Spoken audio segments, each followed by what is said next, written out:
Resolution.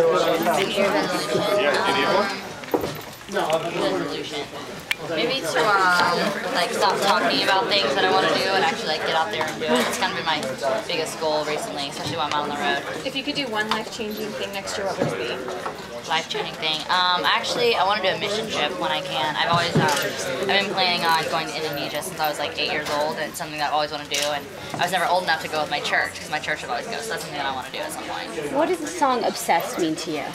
I wrote "Obsessed" because I think that's like what every girl's like fantasy is, like to feel is to be like you can't sleep and you can't eat and whatever.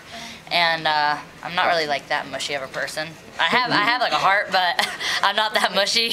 So I kind of wrote that for like all the girls that want to feel like that. And even if you're not that way, I think everyone wants to feel that feeling at some point. Me too. How do people who battle life-threatening illnesses inspire you and encourage you? It inspires me because you know, I hear people tell me all the time that like I'm their hero and that they look up to me. And then I go to these children's hospitals, you know, and I look at them and I say that, all right, that's my hero, because I don't know what I would do if something like that happened to me or my family, and especially families that are so strong and stay together, because not only does it, you know, it affects the kid, but it affects the family around them, and especially the siblings. And so when I go and meet these kids, not only do I meet the ones that are being affected with illness, but I want to meet the ones that, you know, are surrounded with that, because it can like really take over your whole body just as a family. How did you get involved with this charity? I've been involved with City of Hope for about like 3 years now, and they contacted me because I've always wanted to be involved with something that's like not just for now and not something that's just going to deal with the kids of the present that are dealing with illness, but it's a cure, and it's for the ones that, you know, 10, 15, 20, thousands of years from now, you know, it's affecting them, and they're, you know, they're already fighting for their lives. Your grandfather inspired you to work for this charity, correct?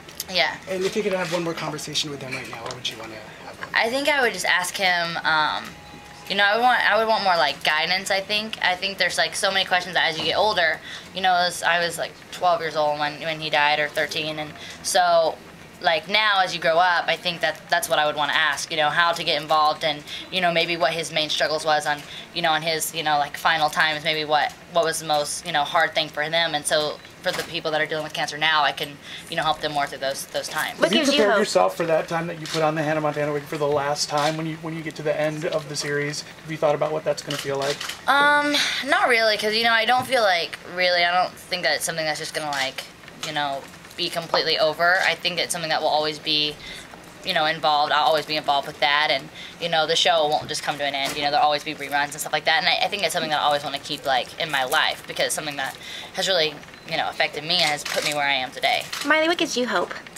Honestly, I think the best thing for me is when I'm having like a hard day, my little sister.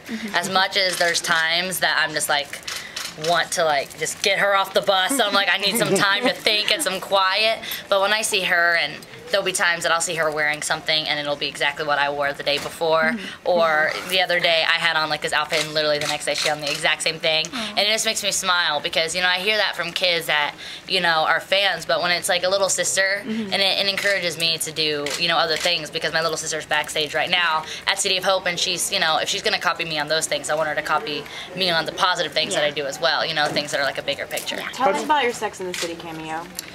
It was pretty cool. It was something that I've always been like really into. I've always really liked that show. So I think it's gonna be really cool, and just the cast was like so nice, and the director was so nice, and it's like such a friendly set. Do you miss being on Twitter? And like, how do you connect to your Hollywood friends when you're not on Twitter?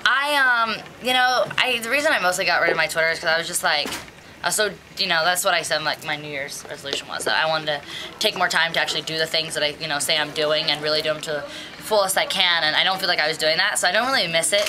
I think the greatest thing, though, is, you know, being able to stay connected, but that's what phones and email are for, and you can have, like, private conversations and not have to worry about, you know, what other people are going to think or what other people are going to say about it. Is there anyone you'd like to be stuck in an elevator with, dead or alive?